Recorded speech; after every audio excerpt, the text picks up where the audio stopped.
next up, a guy who doesn't grant very many interviews. He just doesn't seem to like them. Well, that's understandable, but when Dwight Yoakam's office called inviting us to Los Angeles for a chat, we, of course, jumped at the opportunity, but actually, more accurately, Terry Bumgarner jumped at the opportunity. Yes, right? and you really, when you got there, you got more from this interview than you were expecting, didn't you? Yeah, I think so. Now, you guys have talked to him before. You know, in person, he's a very bright guy. He's very warm. He's an extremely likable guy. Sometimes in interviews, he comes off as a little cool, a little detached. Or I have sensed sometimes that he might be a little guarded with the media. Perhaps, but in this case, he was funny, and he was surprisingly emotional in a couple of instances. In fact, in this case, perhaps he did let his guard down a bit. At one point, he even got a little bit choked up when talking about a very special person in his life.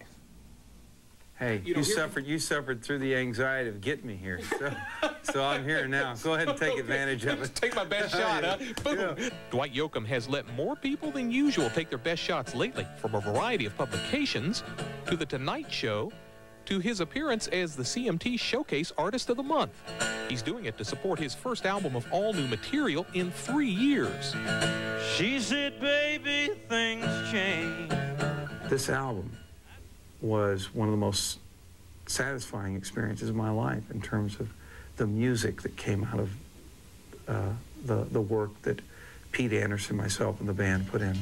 A Long Way Home is a very personal work. Dwight was its sole songwriter, and it all flowed from what Dwight knew almost immediately would be the title song. Don't look inside, don't look there. I knew the moment I said, don't look inside, or don't look there, you know, because you might find yourself somewhere, that's what that was about. And this whole album came together because of that. That was the catalyst for all the work on this album. Deep in the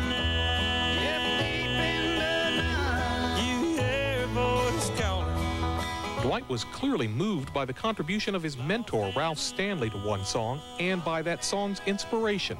I wrote the song Traveler's Lantern off of my current album. Hearing the voice of my grandmother, Earlene Tibbs, kind of echo in my ears, and that quivering, haunting mountain voice that she possessed.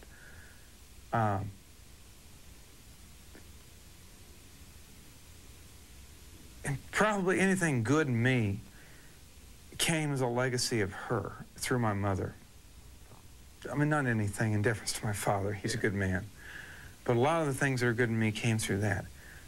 Ralph Stanley did me the great honor and service of standing in for her.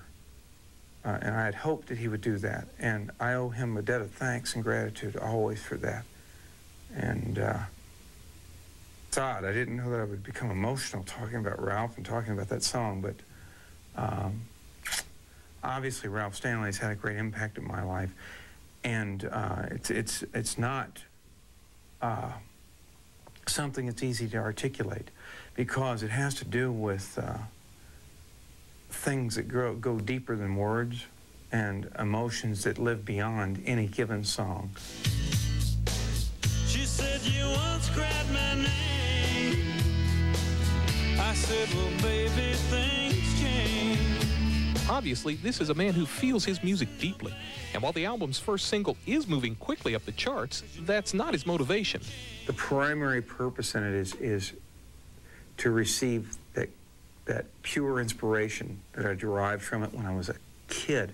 The first time I saw one of those guitar slingers on television cock his leg and throw that guitar down and start doing a song, and became completely infatuated with that. And the moment that I was able to transport myself to another place, another plane of existence, by doing it alone in a room, you know, and realizing the enormous satisfaction from doing that, I don't ever want to risk losing that as the primary catalyst for what I do musically. On a more superficial note, there's that trademark hat.